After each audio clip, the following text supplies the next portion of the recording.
my YouTube channel, guys. Today I am going to make a new video, so please whatever. Please I want to reach 1 million likes. So please yes.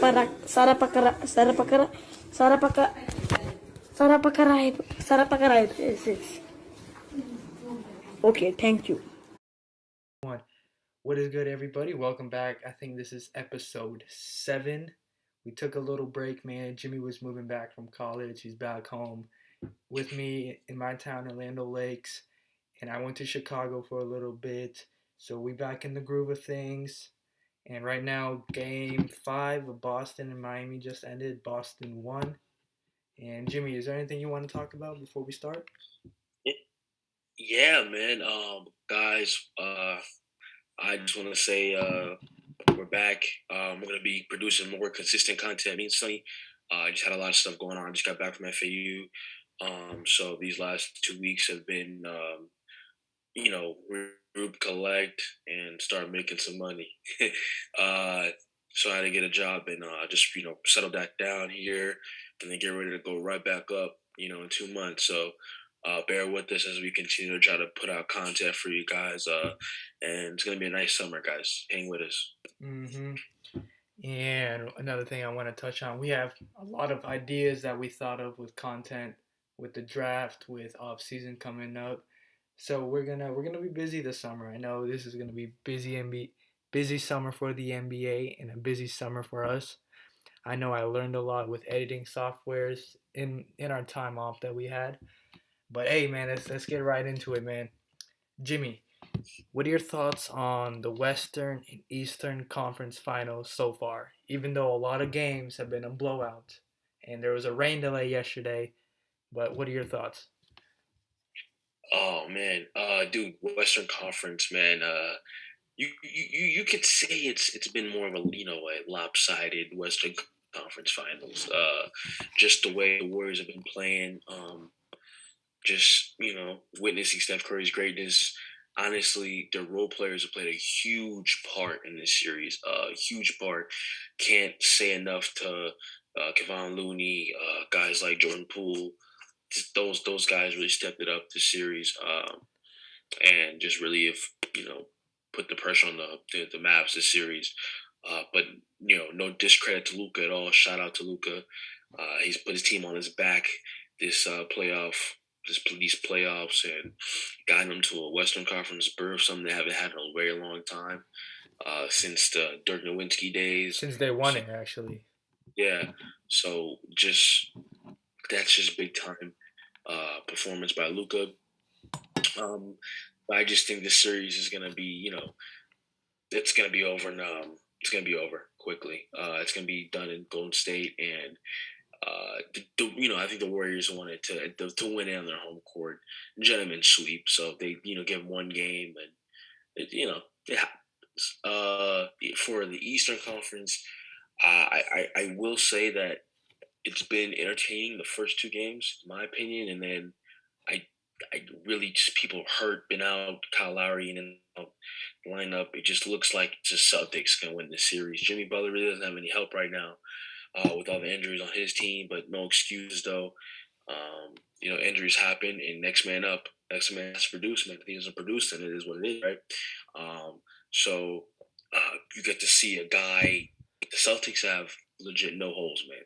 A guy like Jason Tatum going in there, making noise for them still, and huge shout out to their Celtics role players as well. I think role players play a huge role when it comes down to playoff series. The role players have, I think, the most important roles, because teams like to strategize and plan for their opposing superstars. So what are the role players going to do? Is a big question here. So I like what role players have been doing for both teams this series.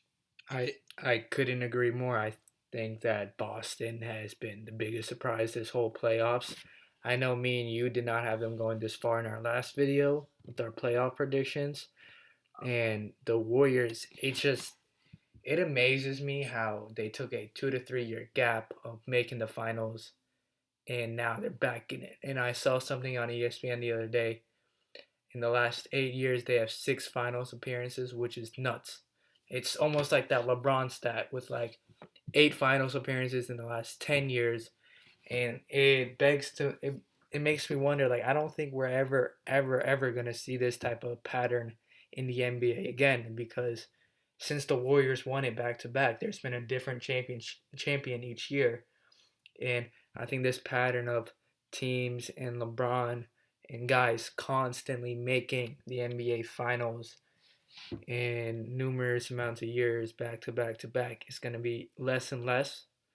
But the Warriors have proven to be a dynasty, and they've proven to be back to where they once were. And I personally think they're my favorite to win it all right now. And to the Eastern Conference Final, yeah, there's been a lot of injuries. It's been a lot of blowouts. Tyler Hero was missing tonight. They didn't win. Kyle Lowry was a no-show, and Jimmy Butler, it's not enough for him to get it done. And credit to the Celtics. Ime Udoka has done a great job with his first year head coaching. Like, unbelievable job. He's made Marcus Smart a Defensive Player of the Year. JT is in the All NBA first team, and the rise of Robert Williams has been amazing. And this team's amazing. And I love, and it especially motivates me when you see like the role players, the guys off the bench help the superstars out. You see Kevon Looney doing his job, getting boards, putbacks. You see Peyton Pritchard being a scoring threat off the bench. All this, and what's his name? Derek White today traded from Yeah, the they're Spurs. Derek right. White had a great game. He's had some slumps in these playoffs, but today he was six of 8 from the field today, and I just think that those two teams have shown what it takes to be in the NBA Finals, and the Warriors and Celtics are my lock for the NBA Finals, and I got the Warriors winning. Jimmy, who do you have in the NBA Finals? So great question. I have yeah Celtics winning in six, and like you were pointed to, just the way the Celtics team comes together, um, especially with the first year head coach and Yogu. He the scheme he put on Kevin Durant was flawless, and he really attested to um, game, like just strategy. It was amazing to watch what they did to Kevin Durant, and not even just that though. You have to have the talent as well.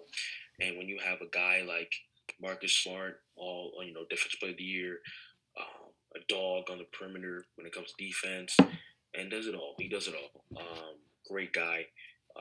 And then you have a guy like uh, Jason Tatum, all world, offensively gifted talent in Jason Tatum, who's really, honestly quite becoming a two-way player. He showed that throughout the playoffs. He shut down KD. Mm-hmm. If he can become a two-way player, that unlocks his game to another level.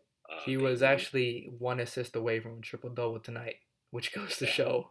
So he's improving on his playmaking as well. He knows that, I'm gonna get double teamed. I gotta give this ball away, and I gotta trust my teammates, and he's done it over numerous amounts of times this playoff season, and it's a miraculous improvement from what he was last year. And you got a guy like his co-star in Jalen Brown who can light it up in one quarter and go off for 15, 16 points and turn it on. I'd like to see him, start off better, during games. But he's just young. He's still improving, and that comes with growing pains with him. Jalen Brown's still a young player. Then you got a guy like Robert Williams. Talk about a defensive presence. This guy was in the talks for Defensive Player of the Year. This guy was there, right, until he got hurt, and that diminished his chances. But this guy was a top 5 Defensive Player of the Year candidate. This guy played defense at a high level, and he was their anchor. He has the level of to get to where Rudy Gobert is defensively to impact games. He can get there. He has the potential to. He's not there yet, but Robert Williams is a great defender, great rim protector, and yeah, helped them out tremendously. That's why I have a Celtics in 6. It's gonna be a fight, dog fight, but I think the Celtics deserve it this year, man. They played really well. So that's my opinion. And before we move on to the next question, I just wanna talk on the Warriors front office for a second. They hit on their draft picks and they hit really well. And to do that, to be in the position they are right now, with James Wiseman, we still don't know where he's at, but you still got to give him a chance. You still got to Yeah. give him a chance because he came in raw. But Jordan Poole, Damian Lee, which all these guys, Kaminga, Moody, these guys are all playing in the Western Conference Final, and they're putting on a show. They're helping Steph, they're helping Dre, they're helping Clay out, and it just goes to show you what championship level teams can do and can accomplish. And it's just been amazing to watch because it's almost like the new era of the Golden State Warriors is coming up. You know what I mean? It almost seems that way. And Jimmy, let's talk about something that's been bugging me this whole week. All NBA teams came out, and there's been a lot of stir. I know Kendrick Perkins was mad this morning or this whole week about a certain guy who was second in All NBA voting and was on the All NBA second team, and this guy is Joel Embiid. And what are your thoughts on Joel Embiid's situation and the All NBA teams? What do you think? So, my best friend Matt, he's a Sixers fan, so he's gonna love to hear this. Shout out, Matt. It's for you, buddy. Man, when you got a guy like Joel Embiid who single-handedly pretty much carried his team throughout the whole season, and I used to clown him on it. Embiid, he's not that guy, and he is that guy. You got a guy averaging 30, 13, and whatever number of assists he had. I mean, that's crazy to me how he doesn't end up on a first team. He pretty much led his team to a fourth seed with no help.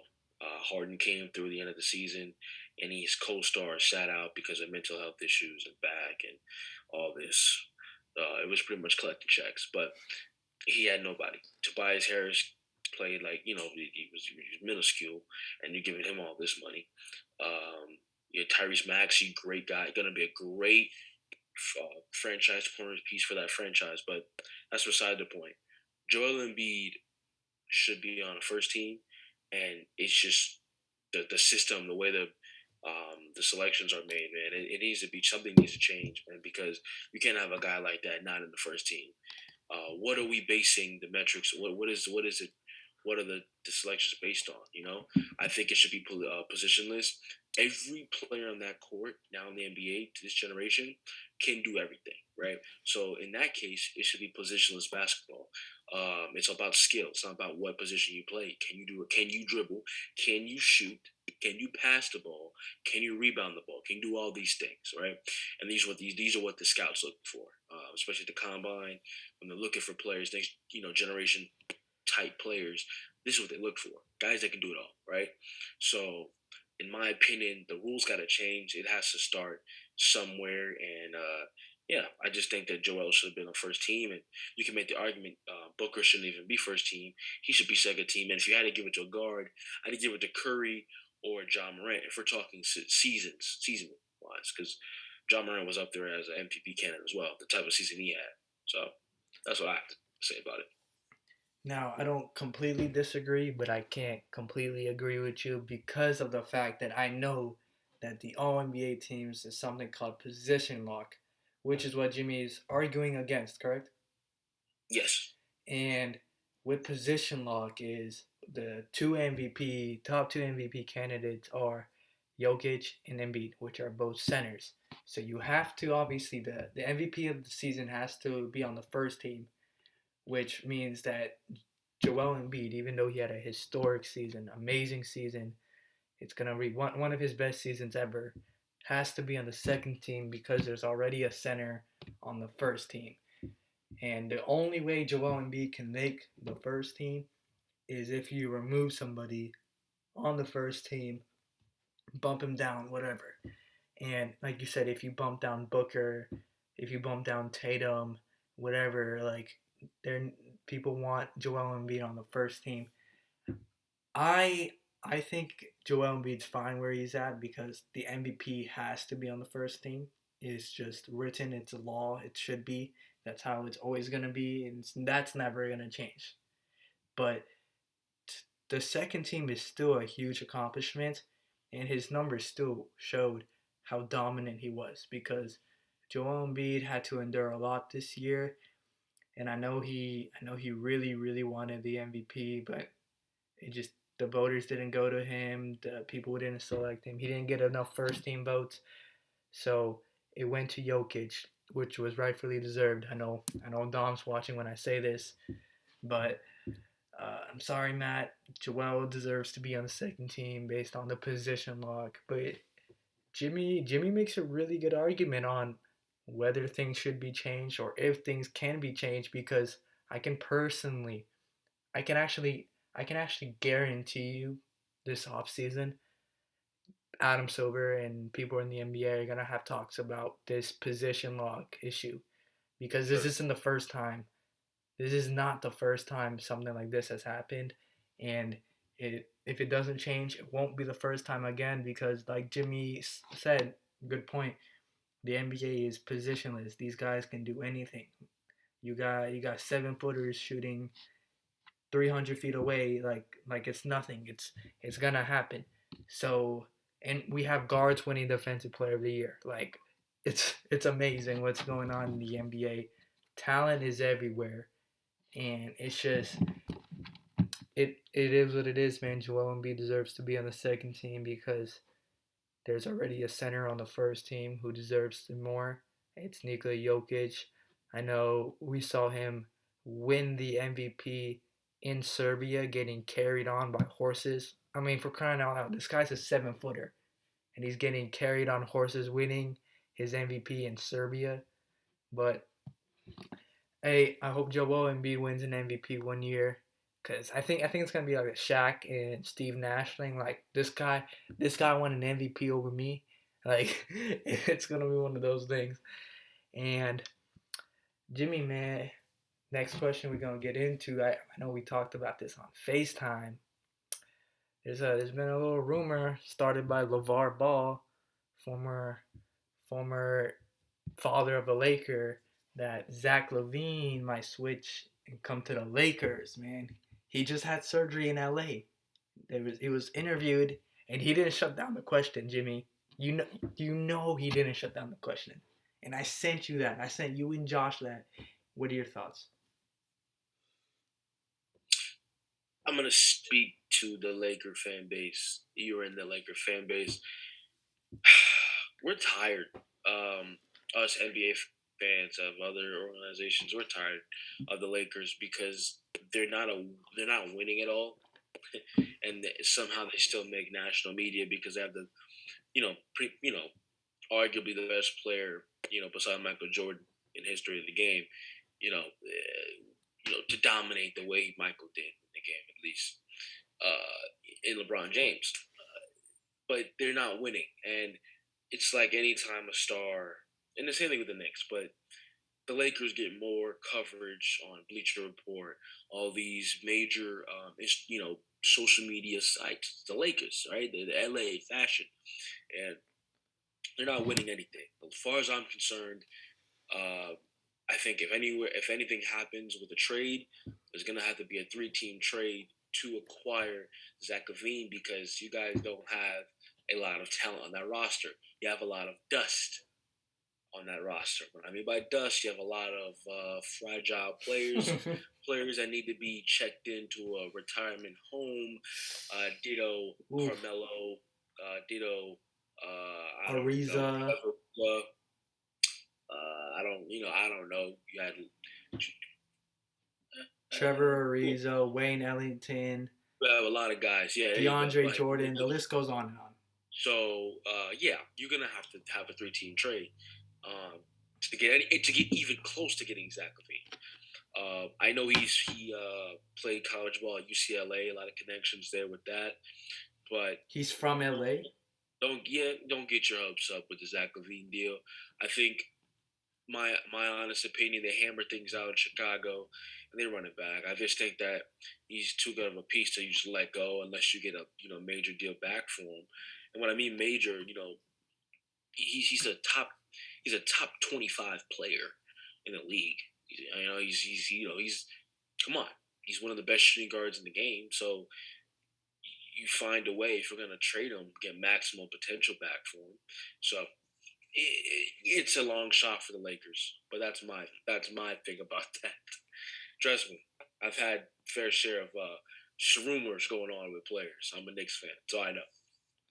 And speaking of the Knicks, man, you guys need to make some moves this offseason. What do you think should happen with your Knicks, man? I'll let you take the floor in a second, but what do you think the Knicks should do, and what's the right way they should go about it? Man, if you're a real Knicks fan, you know this. You know that we need a point guard, a guy that can get a 16,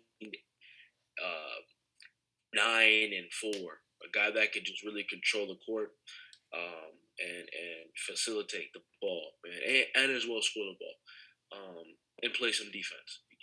Just, our main thing is you never had a really solid point guard since Raymond Felton or the remnants of Jason Kidd, and that was even suspect. But they got the job done to get us into the playoffs in 2013. But it's just we don't have that guy. We tried the Kemba experience. We thought we were getting cardiac Kemba, and we got heart attack with Kemba. So it just didn't work out, man. None of this stuff worked out. We need to move away from that. So glad we're gonna cut him or maybe find a trade partner for Kemba Walker. Sad it didn't work out, but we need to upgrade at the PG spot, and make some moves there, man, because it's getting bad. I wanted to look into trading for a guy like Donovan Mitchell. I thought those would be substantial for us, but the real thing for us to keep competing, contending for a playoff spot, is to build around our young guys, build around RJ, keep guys like Jericho Sims, Miles McBride, those guys undeveloped. Quentin Grimes, fan favorite on our team. Let them develop, man. Let them keep growing and competing as a whole on our team. I think continuality, that's essential. Growth, keeping everybody together. You see it with Golden State. They draft and they develop, and look where they're at, right? So it's very important, man, that we keep our young guys. Again, we have our franchise guy in RJ Barrett. If there's a trade for Julius, you take it in a heartbeat, because you have a guy like Obi Toppin who showed you what he can do, the potential he has if he's given starter minutes, if he's given the opportunity to play better, longer minutes. So you have that. You guys got Cam Reddish, got guys like Cam Reddish who should see the court more. But we have a coach in Tom Thibodeau who's a little more selfish and stubborn when it comes to young guys. But he needs to fix that, because if not, we're giving him a boot in New York. So that's all I have to say about that. And before we leave the Knicks, I'm going to name you 2 players, and you're going to tell me which guy you would rather have as point guard. The first one is Tyrese Maxey or De'Aaron Fox. So, which one I'd rather have? To be the starting point guard for your Knicks.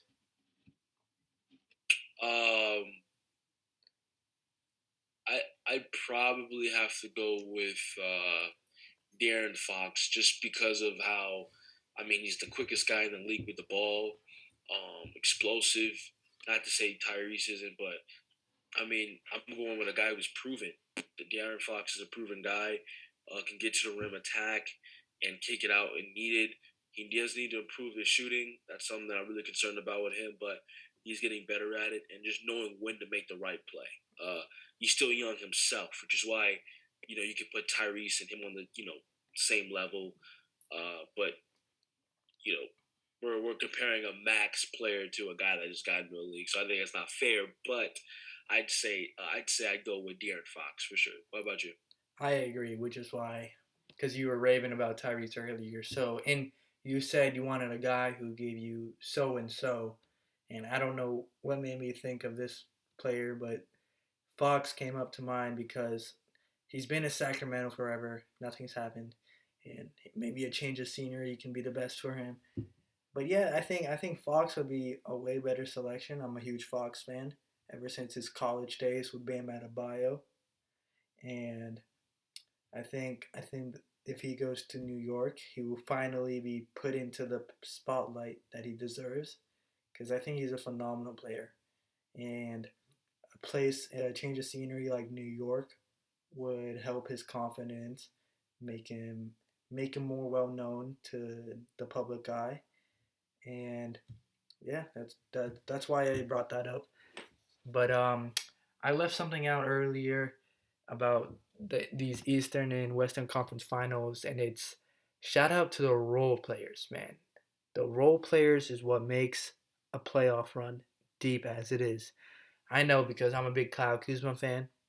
Jimmy's gonna make fun of me for that, but these role players have really stepped up, and I'm talking Kevon Looney, I'm talking Peyton Pritchard, Grant Williams. We talked about Game 6, Klay Thompson. What about Game 7, Grant Williams? Like, what a beast he had. What a beast of a performance he had in Game 7. Maxi Kleba in the second round against the the team that was supposed to win it all, the Suns. And we see where they're at. Like, people, they're in Cancun. Like, one thing I hate and I cannot stand this is when people compare Devin Booker to Kobe Bryant. Like, Kobe Bryant's jersey is retired in my room. Okay, do you see how much Hall of Fame material and how much legacy that holds behind, and how much it bothers me when people refer to a Phoenix Sun as the next Kobe Bryant.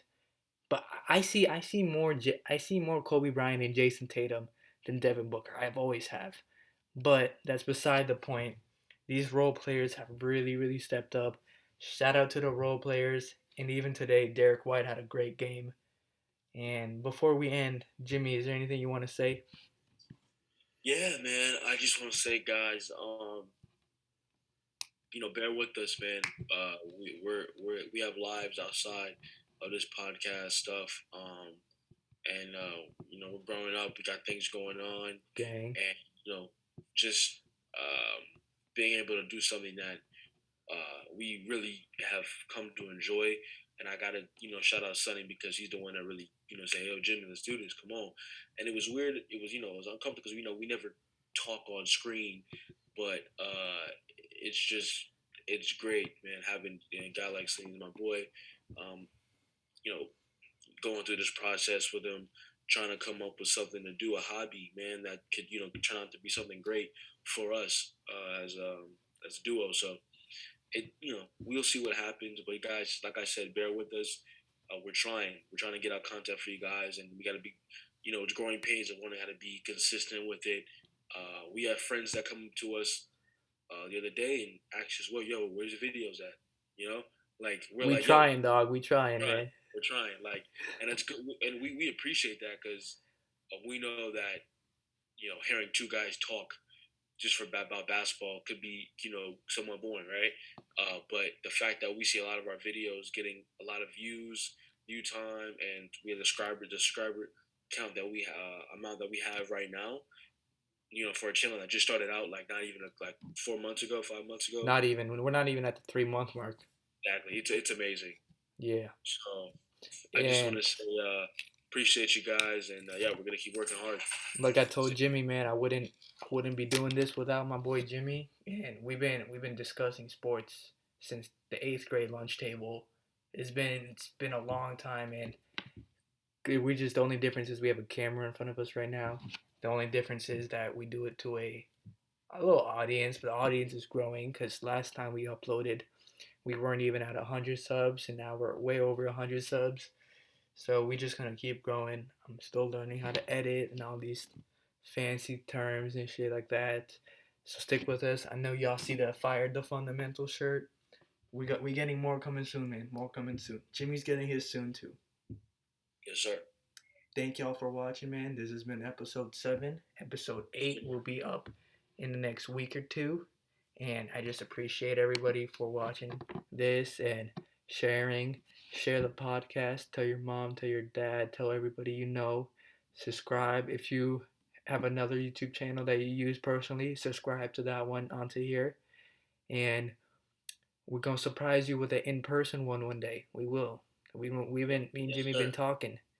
Stay tuned. Stay tuned. The fundamentals are going up. The the fundamentals, man. I know the draft's coming soon. We got some Orlando Magic boys that are gonna be on with us to discuss whether they're getting Chet or not.